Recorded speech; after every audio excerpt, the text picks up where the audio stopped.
Hello again, everybody. Welcome to another edition of Unpopular Review Entertainment Styles. We continue our franchise trek, so to speak, pun intended, with Star Trek. And we are at number 2, arguably one of the most popular of all time, The Wrath of Khan. All right. And in respect to one of my co-hosts, I could be like, Star Trek 2, the greatest sci-fi movie of all the times, but I can't do it. I don't have the energy. I don't have, I work today. I actually do have a job where I walk around. So I couldn't do that. But let's bring in some of these co-hosts. And I like starting with the ladies. C the Superior. What's going on? How are you feeling today? Hi. Feeling pretty good. I've watched the movie yesterday and, have a lot of thoughts to talk about with you guys. Can't wait. And it's very interesting you're on this episode because you missed the last episode, which was Star Trek 1, the motion picture, and you had some thoughts to say about that in the chat. Yes. That seemed to be a little bit unpopular, so to speak, as you gave it a disagreeable grade as opposed to everybody else. Yes. I couldn't see how it got so many thumbs up, but we'll figure out if this movie gets the thumbs down or thumbs up that it deserves.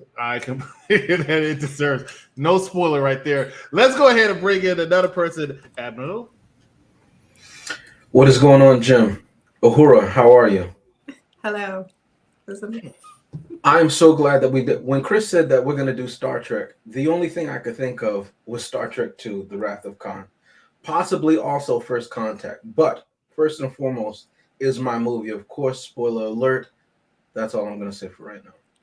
You're on the right bridge and the right setting for it. Let's bring in our fourth co-host for this episode. That's Mr. Mike Knox. Yeah, you got to separate the thumb. Okay, I can't. I'm dyslexic. In my hand.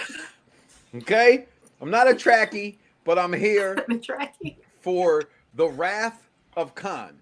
Now, we talked about, I think, Admiral just elegantly put it, and you said it also, this is arguably one of the greatest sci-fi movies of all time, allegedly to the fans. Let's find out what we think about it tonight. So I'm really interested in thinking about it. And I say it every episode. I'm going to say it again. Ladies first, C Superior. Oh, no, I'm supposed to do synopsis. Right? Yeah.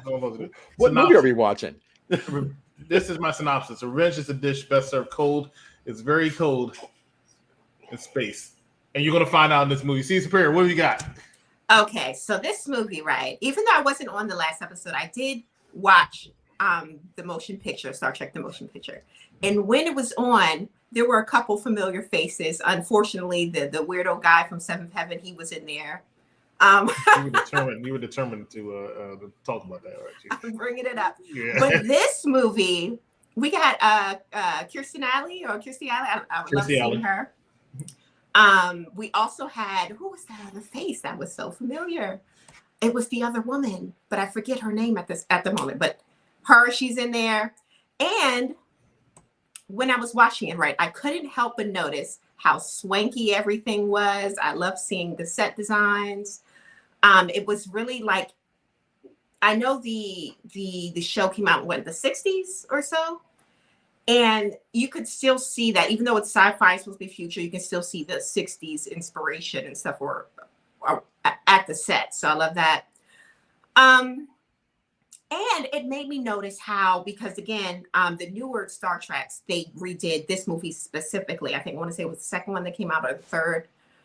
And you could see how heavily they drew from how these actors portrayed the character to how they did it. Because when Chris Pine, it was like this Captain Kirk, I could see how Chris Pine was really emulating him. Like it was almost, he did such a great job. Same thing with the newer Spock, very much like this Spock. It looked really good to me.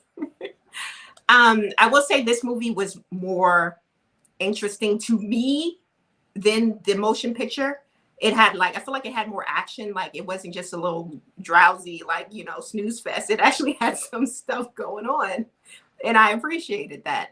And the big reveal at the end of Captain Kirk being the daddy. A nice little twist. Because I did not suspect. But it makes sense because he was going around the universe gallivanting, spreading his seeds. So now it's come back to haunt him. He was just sowing his wild oats. Yes. That's it. And now he sees the consequences of his own actions. We love to see it. We love to see the growth. And yeah, those are my thoughts. All right, Admiral, if you want to hop in there real quick. And I do, but before I begin, let me just say, and Chrissy, you made great points. Let me just say that for those watching at home, Chris is still crying at the ending of this. Vic is still crying at the ending of this movie. He was very touched by it. As you know, he's the emotional one of the group. So, Vic, if you're out there, our hearts are with you, okay? Also, please stop stealing Puerto Rican signs up in New York. We know it was you. Please, Vic, please stop it. But Wrath of Khan. This is my favorite movie in the Star Trek franchise, without a doubt. The story is great. You don't have to see Space Seed. You can follow along just from the start of the movie to the end of the movie. It feels like they've known each other for years, talking about the crew of the Enterprise. You can tell that these actors know the characters, to Chrissy's point. The world feels lived in. In a way, even though the first movie, the budget, you can tell that it went into the special effects and it feels like 2001 Space Odyssey, it feels too sterile, right? And if you see, I think one of the set designers or something, don't quote me on this, but who did the 2001 Space Odyssey had something to do with the first Star Trek, the motion picture. But in this one, the budget is split between like 3 or 4 different movies. It's a famous story with that and everything like that. Anyway, but still, what they did, the story is not about the special effects. It's about the plot. It's about the characters. It's about the development. And just 4 points with that, okay? The characters make mistakes, right? They're pushed to the edge. They lose. That's very important. And they barely survive. I've said it before when we do the MCU movies. I can't remember if we did any of the DC movies. I think we did like Aquaman, maybe Wonder Woman or something like that. But I really enjoy when the protagonist is brought to the near edge. It's kind of why, non sequitur, why I like the new Sherlock Holmes movies, okay? Because they don't always get it, right? They have to work through the problems, and I love seeing smart characters work through the situation. In this one, Captain Kirk is always presented, not in this movie, but in the series and the zeitgeist, he's always presented as infallible, and he knows exactly what's going on. And in this one, because he never learned that lesson, he cheated early on in his life. He didn't have an answer for it later on in life when he actually came to it. And his friend was the one who realized a solution that could only be made. And he did it, and he saved everybody, which he did logically, but also there's a tinge of emotion, and we get that as viewers. It's just so well done. There are nitpicks that I have with this movie. I've talked to Chris about this time and time again. I will get to that at the end of it, but I think that Nicholas Meyer did a great job. And between his 2 films, this and Undiscovered Country, which is Star Trek 6, Wrath of Khan is far better, and I'll tell you why later. 3 X's. First of all, great T-shirt at Moro. I would say this much about this movie. I know we all have our strengths that we bring to the program. One that I know that I have for me is pop culture and people talking. And this movie is arguably always compared to The Empire Strikes Back, as far as which one is bigger in the series of Star Wars versus Star Trek.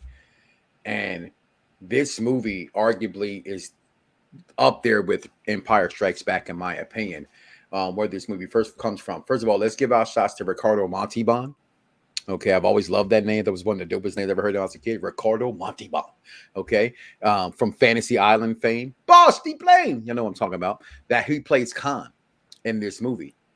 Shout out to Kirstie Alley. May she rest in peace, as Cedar Superior said. At that time, like, wow, what a bombshell, right? Falling back on Captain Kirk's character, you find out that he has a son. I don't think moving forward, I can't wait to be watching because I can't remember moving forward them actually touching base on that anymore at all. It's kind of like they forgot that he had a son out there. They'd be dead. Yeah, you know what I mean? Which is, he said, for 20 years, you didn't tell me? She was like, why would I tell you? You out here, doing what you're doing. You know what I'm saying? And humping green people. So why would I tell you got a son out here? You're not going to come back and be a father.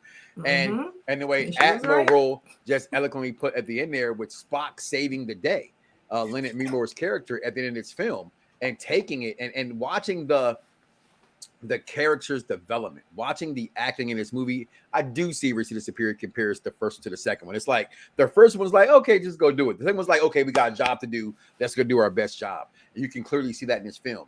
And they introduced more things that were more poignant in the 80s at this time. Like I said, with Kirstie Alley being famous at this point in time off of Cheers. I'm not sure if she was on Cheers at the time. When did the movie come out? Like 80? Not yet. Not yet. Okay, so it's just like the start of her. But Paul Winfield at this time, later on goes to play Dr. King as it being MLBK as we do this recording.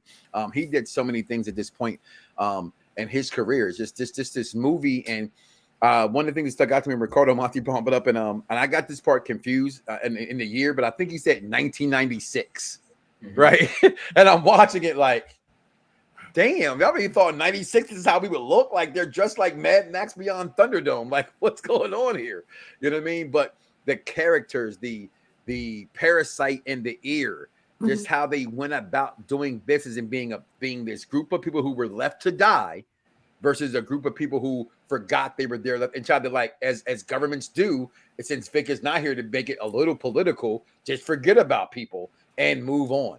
And I thought that dynamic was amazing in itself. But was it a good movie? I don't know. Executive consult. You may not know, but I know because I was over here and I watched this movie with a friend of mine. And, the first one I watched with a friend of mine. And she was watching it. And she, she's trying to be nice to me by saying, because everybody knows I'm a diehard Trekkie, right? My roommates all got the place to myself. So now I'm going to be loud. I'm a diehard Trekkie, right? And I love Star Trek. So when people see me watching Star Trek, the motion picture, she thinks I'm all interested. And she don't want to piss me off. Who wants to piss me off? Nobody wants to piss off the executive consultant. She don't want to piss me off. So she is watching this movie and she's trying to be happy and nice about it. But the thing is, she has no idea I can't stand Star Trek 1, the motion picture. It is one of the most boring things. I say it all the time. I say everything. Shout out to Rashad. I had dinner with him a couple of days ago. And I told him, I said, in my first episode of Star Trek was Star Trek, the motion picture, I would not be a Trekkie today. At all. Thankfully, it was not my first round. Star Trek 2 was my first round. And it's a night and day difference between Star Trek, the motion picture, and Star Trek, the Wrath of Khan. It feels like two different movies. Almost feels like two different characters for me. Characters in the movie. The only thing that was similar was Enterprise in the first 18 scenes. Because they used the same footage from Star Trek 1, and it pissed me off, I'm going to tell you, okay? It pissed me off. I know why they had to do it for budget constraints, because they wasted all that money on that stupid Boar Fest known as the motion picture, but it pissed me off. Right? Classic lines. When we used to do this show, me, C, Admiral down there, as well as Vic, who's out there somewhere, somebody's brick. When we were doing this show before, we used to have a segment called Quotables, and I tell you right now, I know you hated it, but I'll tell you right now, Star Trek 2 at the Con would have had so many quotables if we did the old school method, right? It was a lot, and I still use some of these today. Revenge is a dish best served cold. That is a Klingon proverb. I explained it to my friend, who even also said, because she said, I went to go watch it, even though, because I wasn't available because I'm always so busy. I went to go watch it, and she said it was actually really, really good. I cried at the end, she said. How did they do that? Spoiler, you don't know movies. Spock died. How? Why? Huh? Mike Knox, I want you to know something before we go to commercial break. I have been and always shall be your friend. We'll be back in 60 seconds. Stay with us. You're watching the popular review. Oh, quotable. Why does the salt not taste salty? Oh, because it's cocaine. What? We actually brought it from home. Very, very easy if you ever want to try it. It's just a Ziploc and a full shampoo bottle. And it's so much more comfortable than when I had it in my ass. Everywhere they go, Fuck you, baby big little bitch! chaos happens. This weekend is all about you. Well, I like the sound of that. We do too. Jesus. Good evening, everyone. What is he doing up there? Marcus and I crossed paths in Mexico. Get to know each other intimately. This is the best wedding I've ever been to. Most potent magic mushroom on earth. I ate it. Why? You told me to. I didn't say eat it. Man, everything you touch, turn it to drugs.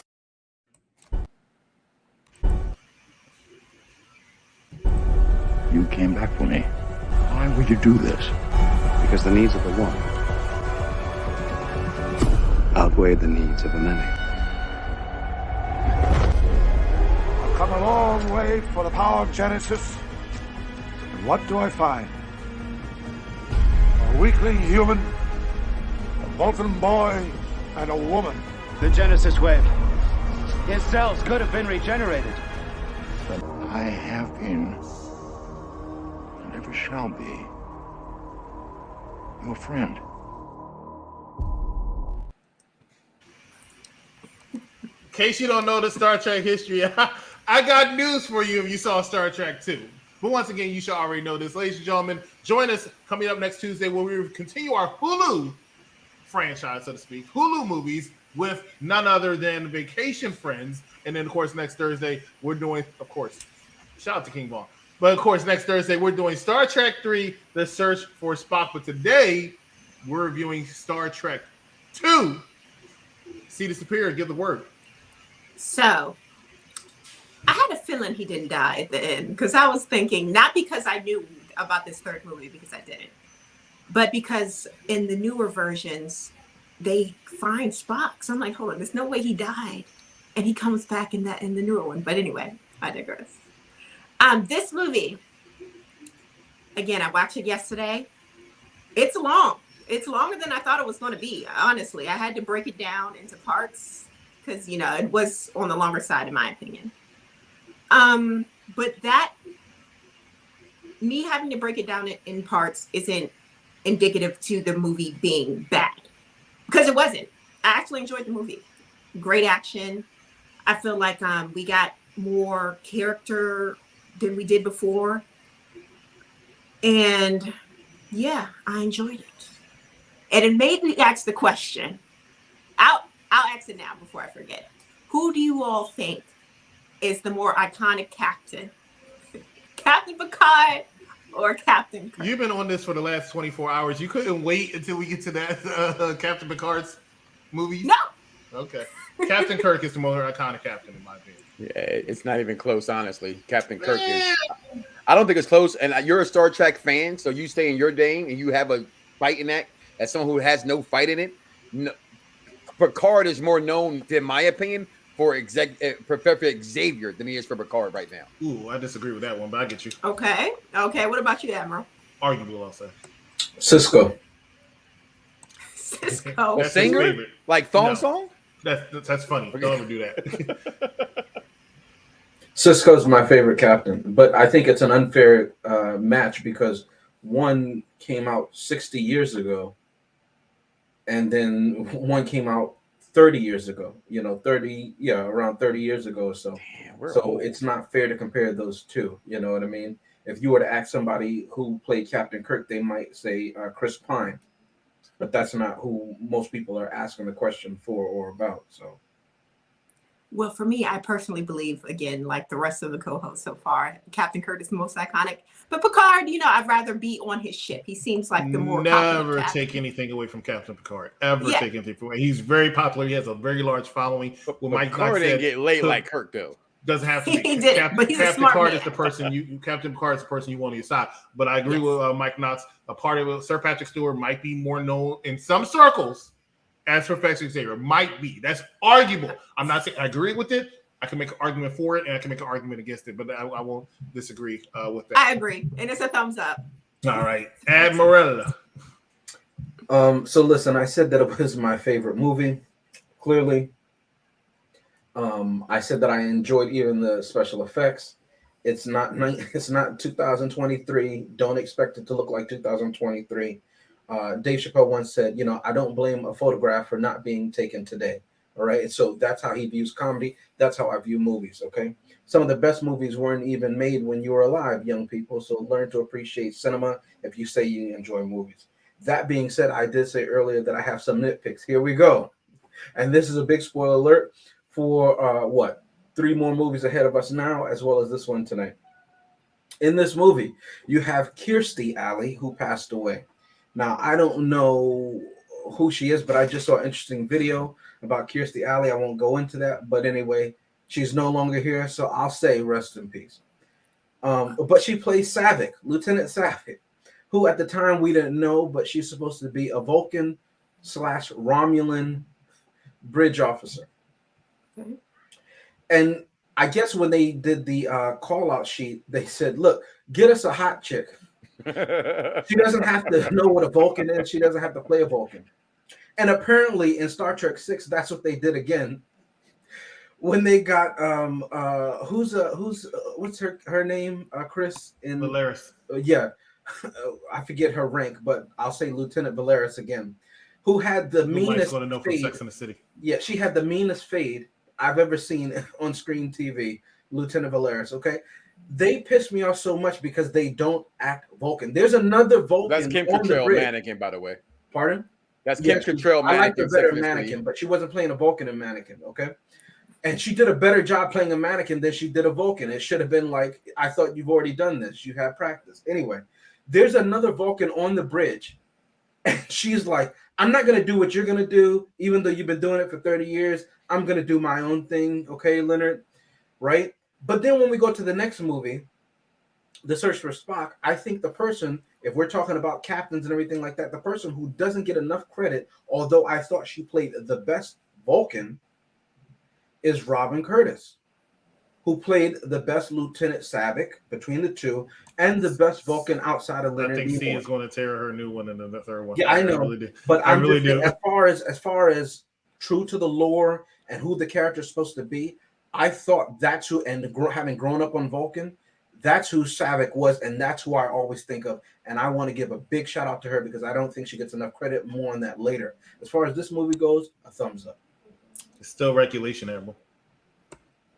Go on quoting regulation. Here we go. Quotables. I did not sign up for quotables. C, would you like a tranquilizer?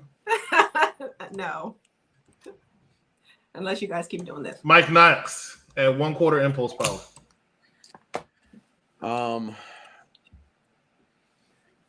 I didn't want to do this series. I was mad he did this series.